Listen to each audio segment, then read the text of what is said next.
প্রার্থনা শুরু হয়ে গেল, এখনো প্রিয়ার আসার সময় হলো না। একটা ফোন করে দেব না, থাক, যখন খুশি আসুক।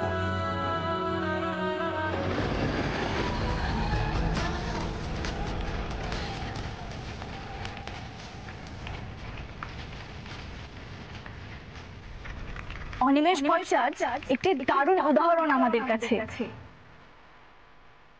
তিনি একটি সংস্থা খুলেছেন, যেই সংস্থায় সরকারি চাকরি পাওয়ার জন্য বিনামূল্যে ছেলে মেয়েদের লেখাপড়া শেখানো হয়।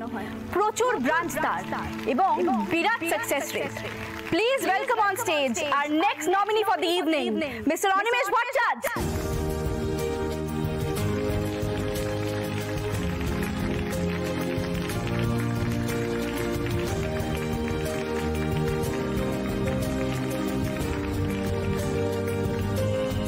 সব শেষে চলে আসছি আমাদের শেষ নমিনির কাছে। ওনার কথা অনেক জায়গায় অনেক ভাবে আমরা শুনেছি। সমাজের জন্য, মেয়েদের জন্য অনেক কাজই করেছেন তিনি। আবার বিজনেসেও পিছিয়ে থাকেননি। গ্রামের মেয়েদের নিয়ে তৈরি করেছেন শুকতারা নারী কল্যাণ সমিতি। এখন দেশে বিদেশে তাদের নাম। এই শুকতারার মেয়েদের হাতের তৈরি ঘি আচার ছাড়া অনেক মানুষেরই মুখে আর খাবার ওঠে না এখন। এই শুকতারার কান্ডারিকে এখন আমরা মঞ্চে দেখে নেব আমাদের last nominee for the evening, Mrs Shyamali Mallick.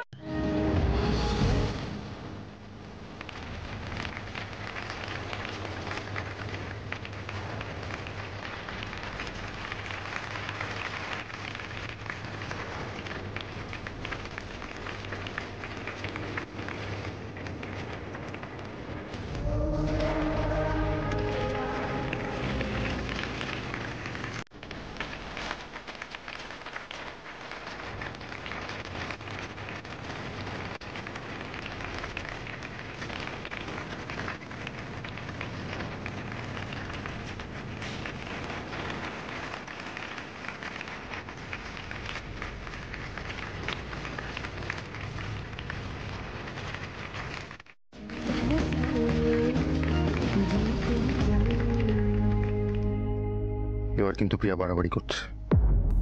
এতদিন আমাকে প্রায়োরিটি দিচ্ছিল না, এখন ফ্যামিলি নিয়েও মাথা ঘামাচ্ছে না।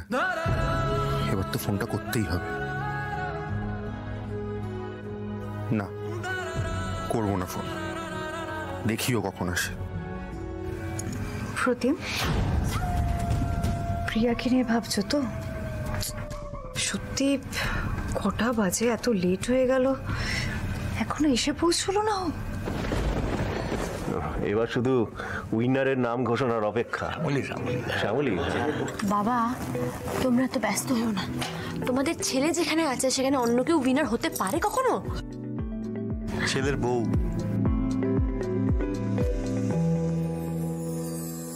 পাঁচজন নমিনিকে সংবর্ধনা জানানোর পালা শেষ। এইবার আমরা চলে এসেছি অনুষ্ঠানের মূল পর্বে। একটি সর্বভারতীয় সার্ভের ভিত্তিতে rising entrepreneur of the year 2025 কে বেছে নেওয়া হয়েছে।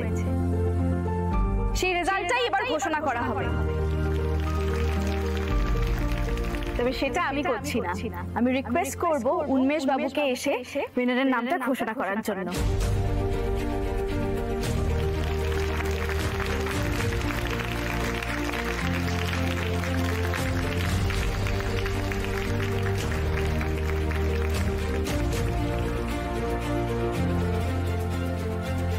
And there's the surprise. But first, good evening to all. Good evening, ladies and gentlemen. আমি প্রথমেই এই অ্যাওয়ার্ডে যারা নমিনেটেড তাদের প্রত্যেককে কংগ্রাচুলেট করছি। আমি একটা কথা মনে প্রাণে বিশ্বাস করি, বাঙালিরা যে কোনো দৌড়ে যদি যোগ দেয় তাহলে they'll definitely win. সেটা খেলার মাঠ হোক বা ব্যবসা, বাঙালির জেদটাই আসল। তারা মনে করলে সবকিছু করতে পারে। একটু আগে আমাদের অ্যাঙ্কার বলছিলেন বাঙালি নাকি ব্যবসা করতে পারে না। হ্যাঁ, আমিও শুনেছি এই কথা। আমার মতো হয়তো আপনারা অনেকেই শুনেছেন। আর সেই শোনা থেকেই আমাদের মনে একটা জেদ এসছে, ব্যবসাতেও বাঙালি থাকবে একদম টপে।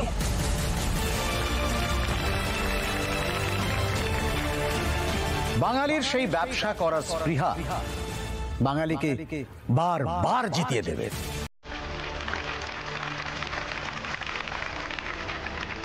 একদম ঠিক বলেছেন।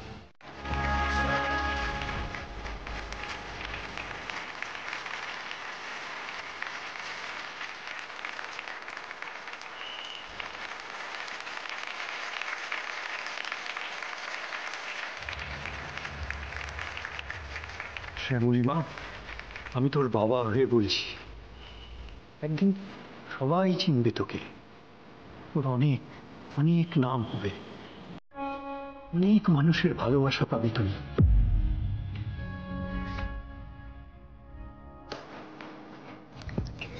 বাবার বিশ্বাস আজ সত্যি হচ্ছে। আজ সত্যি একটা মানুষের ভালোবাসা পাচ্ছে, সবাই আমার পাশে। কিন্তু বাবা যে নেই, বাবা তো এসবের কিছুই দেখতে পেল না।